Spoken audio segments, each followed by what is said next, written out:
Welcome, one and all, to the Hammer Territory Podcast. My name is Shawn Coleman. Hope wherever you are and wherever you are listening, you are having a great start to your week. It is a wonderful time on the sports calendar. Of course, March Madness is here. Hope for those in the Hammer Territory attorney bracket. Hope those who are fans of various teams in the NCAA tournament. If your team's still alive, congratulations. If they're not, congrats on a great season. Hope your bracket is not too busted so far. But more importantly, when it comes to this podcast, Stephen Tolbert, we've been talking about waiting for this moment for nearly 5.5 months. We're going to start the season where last season ended for the Braves.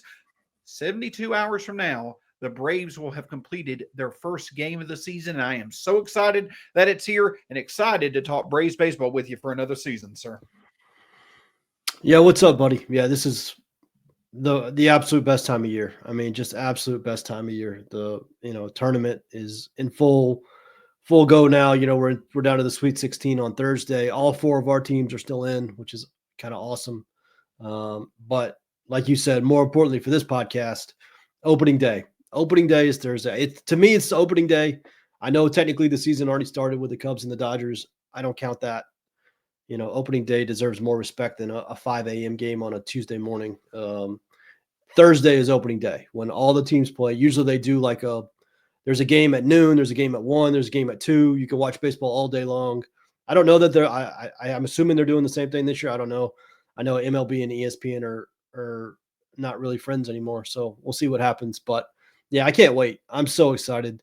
It was a long off season.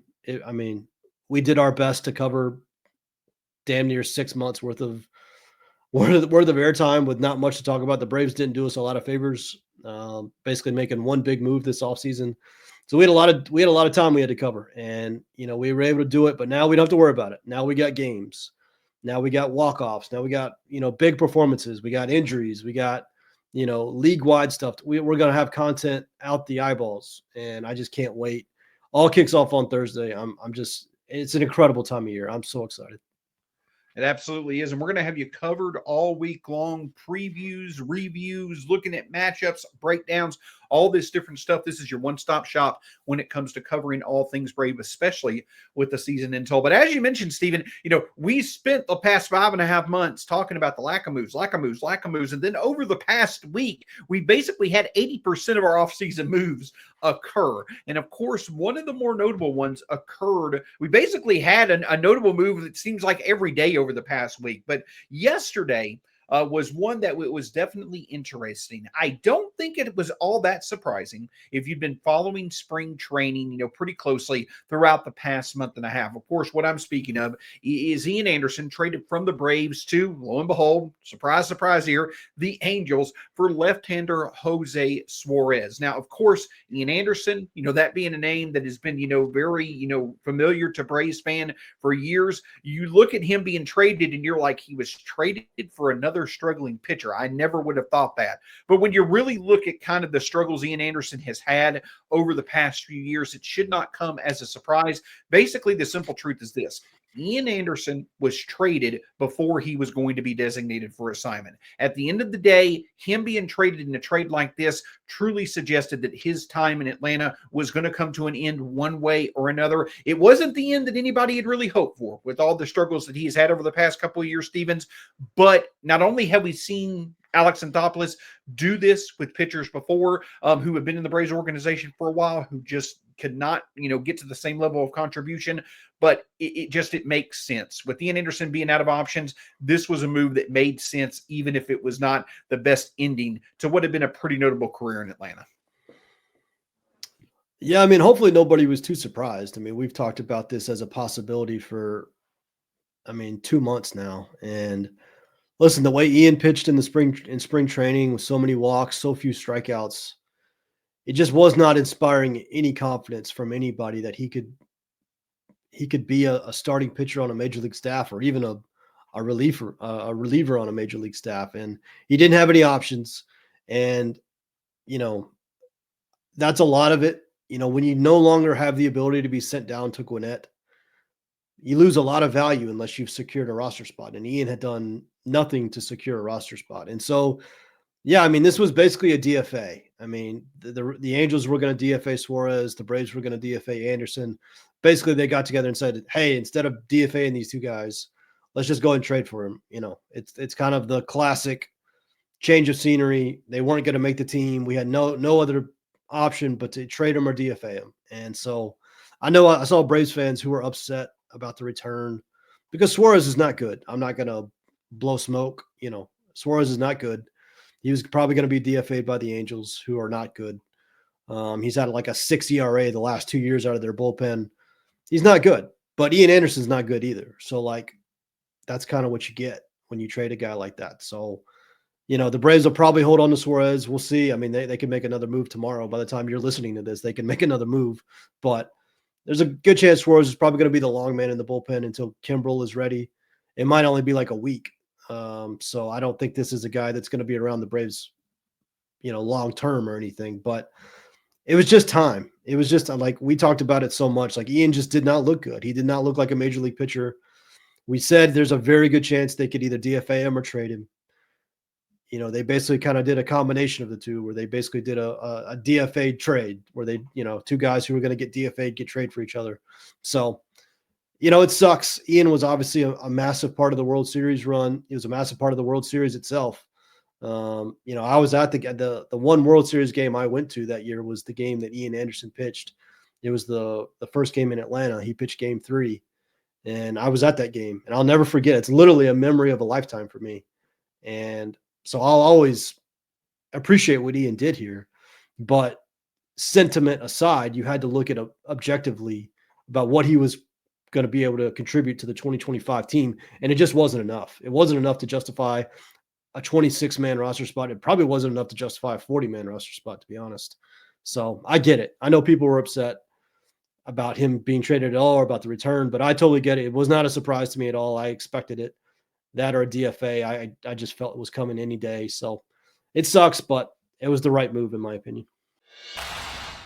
Your hair is so much more than what you see when you look in the mirror. With Nutrafol's science-backed whole-body approach, nourish growth from within and achieve your best hair yet.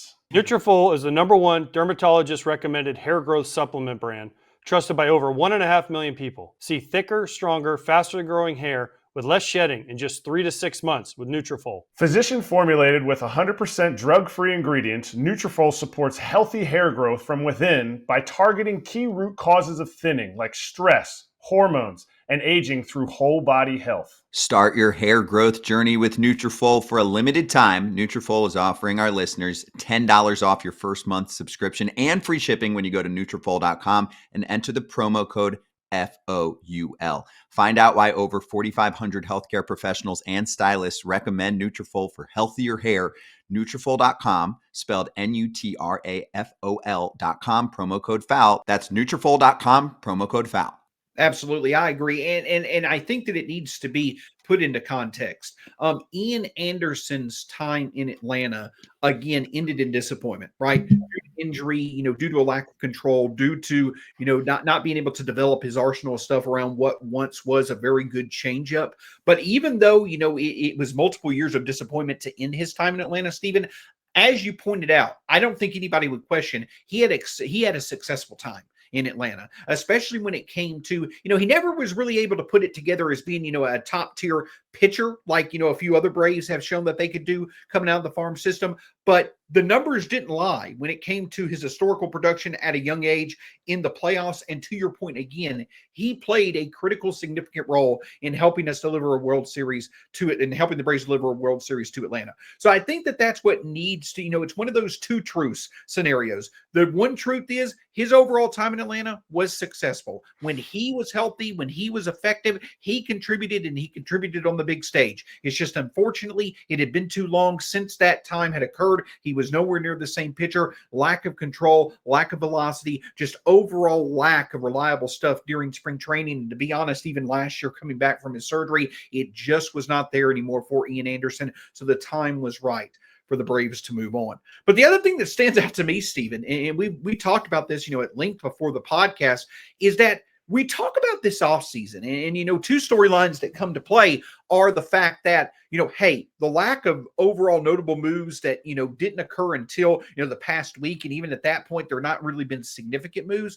But the other thing is that it's just been an end of an era in multiple perspectives. So many long-term Braves have left the organization, not just in terms of the Braves that contributed to the 2021 World Series, but also some Braves that at one time were part of a historical group of pitching prospects. But in time, especially here recently, we've seen Mike Soroka, we've seen Kyle Wright, we've seen Jared Schuster, now we've seen Ian Anderson, among others who have departed the organization. When I talk about end of an era, when you go back over the past decade and you look at how many top flight prospects in terms of arms the Braves had, and then you look at just how few of them became clear long-term contributors for the Braves, and also the fact that the Braves really didn't get anything of value via trade or what have you from those players, it's really eye-opening how much success the Braves have had, despite the fact they've gotten so little from what, once again, was a historical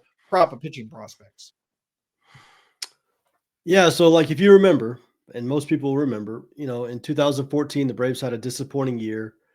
They fired Frank Wren, and they brought in John Coppolella, John Hart to run the organization. And those guys immediately started a rebuild, right? They traded everybody. They traded Hayward.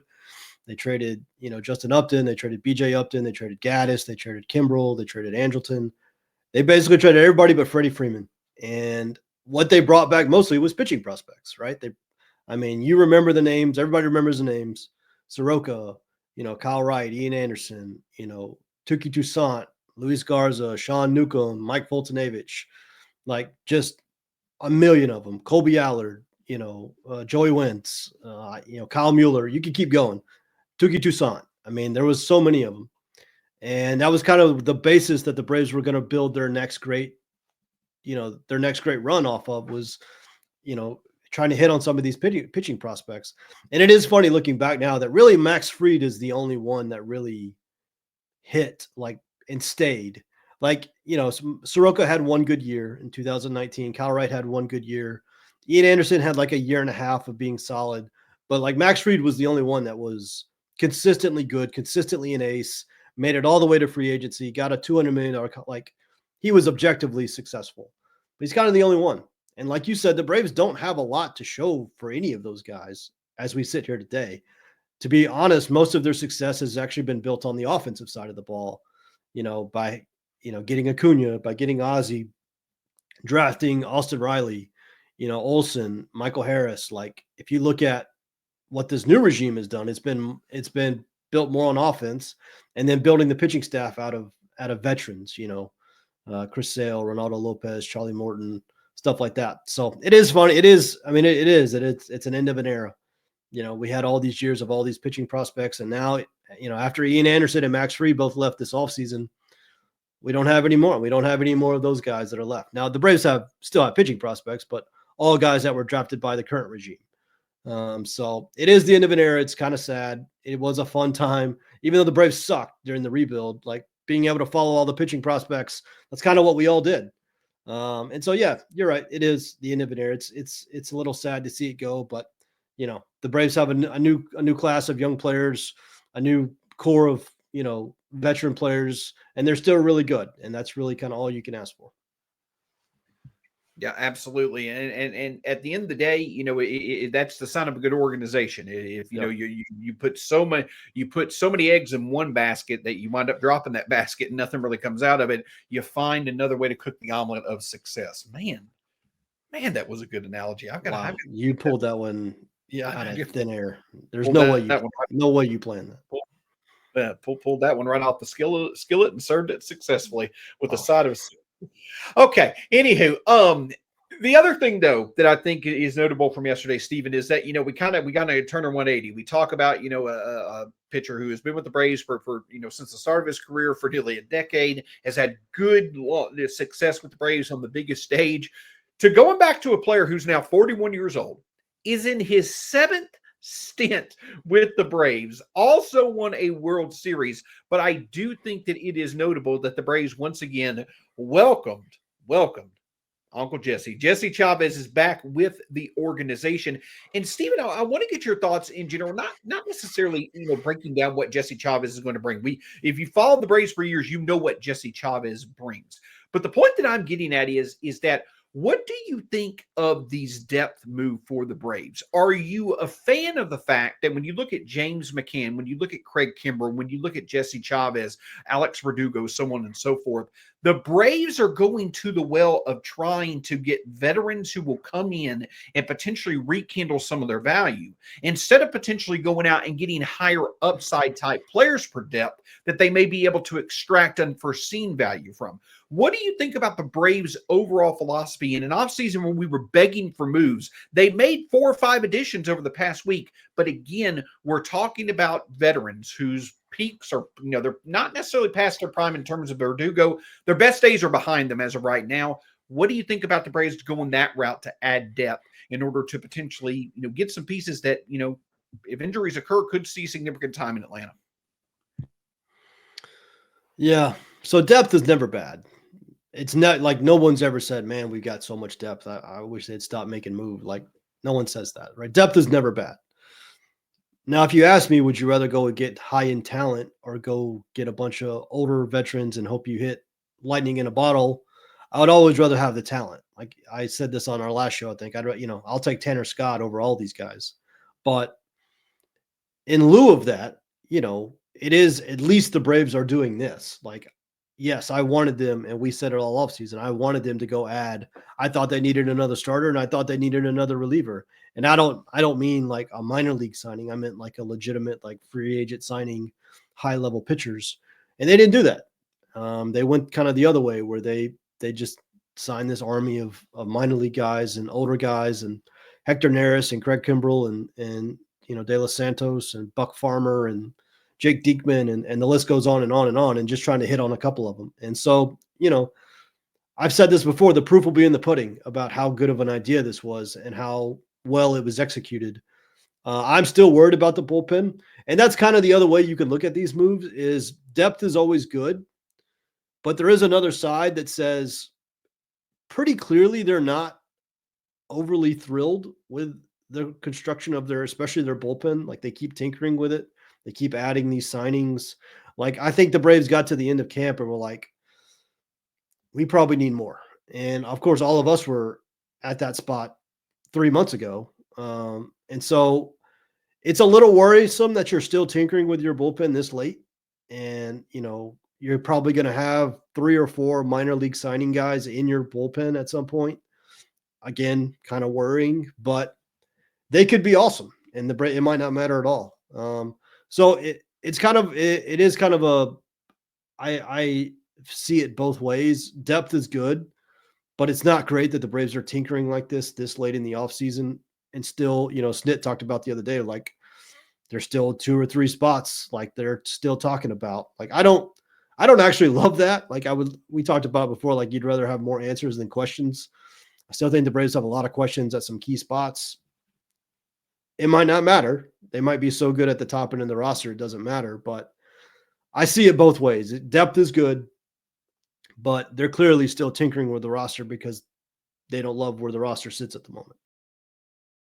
Absolutely. And that's always what you look to see when it comes to, a member, basically a general manager like Alex Anthopoulos, who consistently is someone who, is looking to tinker. He's that master on the margins. He's always looking to improve. And this could be a theme that we see for this season, is that there could be, if the moves that we thought were going to happen, if the level of moves that we thought were going to happen in the offseason did not occur, could we see a bit more active approach when it comes to the season? But speaking of that, if you listened to yesterday's podcast, both Brad and Scott gave their bold predictions for many members of the Braves going into the 2025 season. Well, me and Steven are going to do our own spin on that. It is Shawn and Steven's Hot Atlanta hot takes. Now, I don't know if I'm showing my age. Hot Atlanta may have gone out of the window when I was back in high school back in 2018. I'm lying through my teeth right now. My point is this is hot takes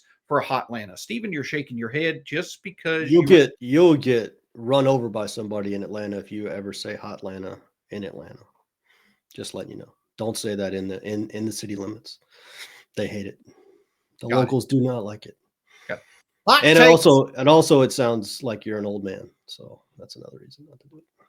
I'm approaching that. So I'm not in the Atlanta city limits. So hot takes, not from Hotlanta, hot takes concerning the Atlanta Braves. Steven, 3 hot takes from each of us. I will give you the floor, sir. When it comes to the 2025 Atlanta Braves, what is your first hot take? So I don't know. I don't know if this is considered a positive or a negative. It could be spun as either. I think Aaron Bummer will be the best reliever on the team this year. And I think Aaron Bummer is going to elevate his game to a level where he is an elite reliever, one of the best relievers in baseball. But I also think Rocio Iglesias is probably going to regress a little bit. I love Iglesias. He's been unbelievable since he came over, but he's got some troubling peripherals the last couple of years. His strikeout rate has really, plummeted is too strong a word, but it's come down a lot pretty consistently the last couple of years. He kind of outperformed his he outperformed his peripherals last year. I just could see a scenario where he's not as good. And I think Aaron Bummer is really good. And we spent all year trying to convince people Aaron Bummer was good last year, even though opponents were running like a 400 BABIP against him. He did not have the greatest batted ball luck last year. I think he's awesome. I think when we get to the end of the 2025, we will look back and say the best reliever on the team. Because I think if you asked everybody today who the best reliever on the team, I think everybody would say Rocio Iglesias. I do not think that's going to be the case. I think Aaron Bummer is going to be the best reliever on the 2025 Braves. If that works out, that will definitely be a great development, especially for a bullpen that needs all the good developments that we can see it happen.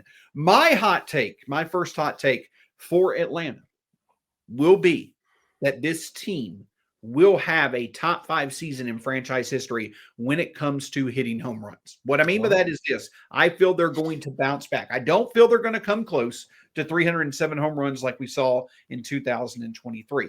But I do feel that they can be to the point to where last year they finished 4th in baseball with 213 home runs. To be top 5 in franchise history, that would be 235 home runs from this team. I feel that health is going to be a little bit more on their side. I feel that some players are going to bounce back a bit and be available for the entire season.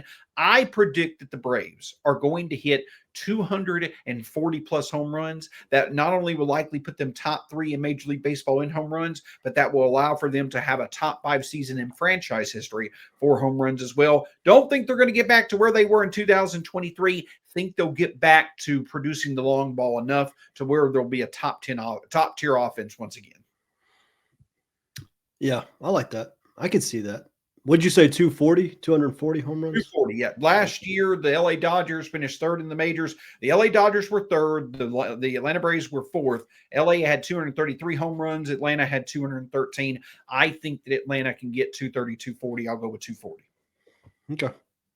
I like that. All right. My next one is, I think this is the last season that we're going to automatically assume Ronald Acuna Jr. is the leadoff man.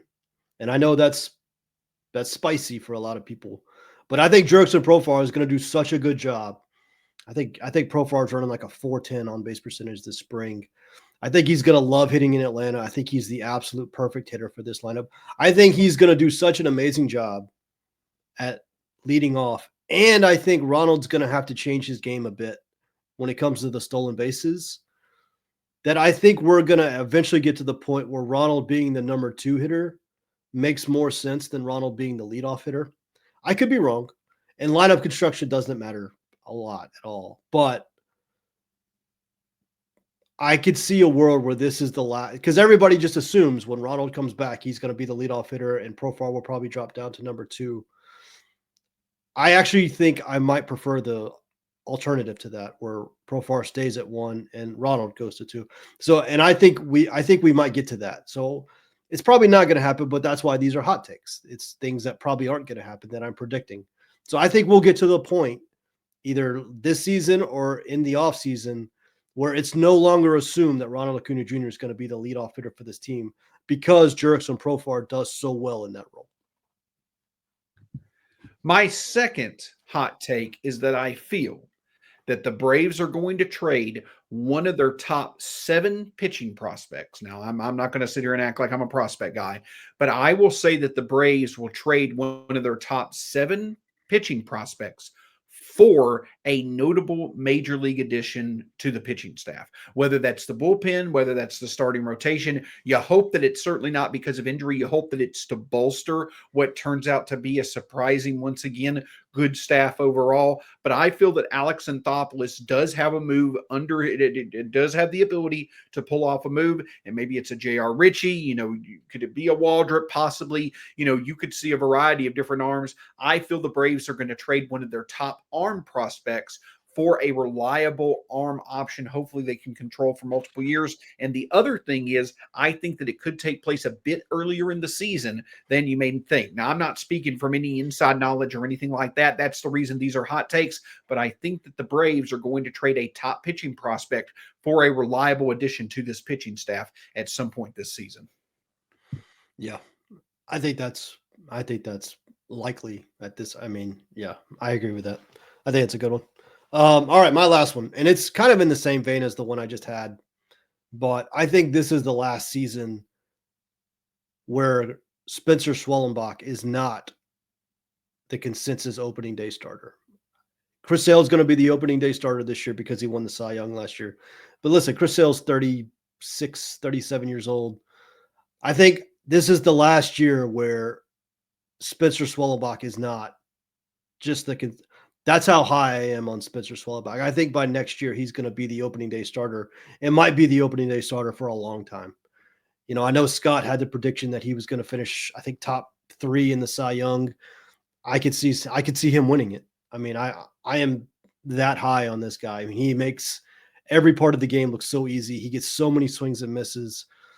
I think he's just going to have an unbelievable year. And if Sale has any sort of injury stuff or backs up at all in performance, it's not just going to be automatic when we get to next year that Sale's going to be the opening starter. Now, Strider could have a lot to say about that, of course. And that might be a conversation we have where Spencer Strider and Schwellenbach are both in that conversation. And if it doesn't happen, and I think it'll be because of Strider, but I could absolutely see a world where starting next year, Spencer Schwellenbach is just the opening day starter he's just the best, considered the best pitcher on the team. And, it's not likely, again, this is a hot take. It's not likely to happen, but I think in my personal opinion, I think there's a very good chance it happens. I think Spencer Schwellenbach is that good. And I think he will, starting in 2026, be in a very real conversation as the opening day starter and the ace of the staff. My final bold prediction: 5+ All-Stars, 2 position starters. Michael Harris II is the National League starting center fielder in the All-Star game. And it's because he'll be in the midst of a top 10 MVP season. Yeah. Just look at it. It should be written in the stars. He's the most, there's a reason why people say he's the most obvious breakout candidate, probably one of the most obvious breakout candidates in baseball. You got the All-Star game happening in Atlanta, homegrown talent, wonderful connection with the fans. The Braves need it. If there's a time to happen, the Braves need it. Michael Harris II, starting center fielder for the National League in the All-Star game, top 10 MVP candidate. Yeah. That was almost one of mine, was just Michael Harris is going to win MVP. The problem is Shohei Ohtani exists. And as long as that guy exists, picking anybody else to be MVP feels like nonsense. But you and I have talked about Michael Harris for a couple of years now, where we depending on how Acuna comes back from these knee injuries, like Michael Harris just might be the most talented player on the team. And that's very real. His defensive ceiling is so high. He doesn't have to be elite offensively to be an MVP candidate. He just has to be good. He just has to run like a 350 on base percentage, basically, and he's going to get MVP votes. So yeah, I like that. I could see that. So then what did you give your third? Yeah, I gave 3. I gave the relievers. I gave the You did, yes. leadoff and the opening day starter. Yeah. My bad. I was like, I thought that we went in order, but yes. But yeah, those are our 3 hot takes for Hotlanta Whether or not you use that anymore in terms of your lexicon, I don't care. Hotlanta, it's fine. And back in my era, that's how we did things. What era was that exactly? Just curious. What era was that? Early 2020s. Okay. Yeah, that sounds right. But the thing about it is whether or not you still consider Hotlanta, to be in, the lexicon of today. The point is that baseball is back. There's so many great things to talk about, and we are going to continue to talk about them in detail, giving you the latest analysis as well as opinions that matter when it comes to the Braves. Steven, do you have anything else as we wrap up this edition of the Hammer Territory podcast? No, Shawn and I think, are doing a podcast on Wednesday before the season starts. So we'll do our, predictions for what's going to happen, division, all that stuff. We'll save that for Wednesday. But if you're not subscribed, again, it's a great time to do it. Obviously, we've been, doing this all off season, and we did it all last season, but the season is literally kicking off in like 48 hours. So we appreciate all the fans. Listen, the downloads we've been getting lately have been unbelievable. Really, all off season, our numbers have just been unbelievable. I know fans don't care about numbers, but we just want to give a big shout out to the fans. It's been really awesome, and we're so excited. I mean, the season is going to be so much fun, and we hope you come along. We hope you subscribe. Apple, Spotify, wherever you listen to podcasts. We appreciate all the support, and it's going to be a fun season, and we appreciate it. If you subscribe, I'll retire Hotlanta. I won't use it anymore. Yeah, that needs to happen.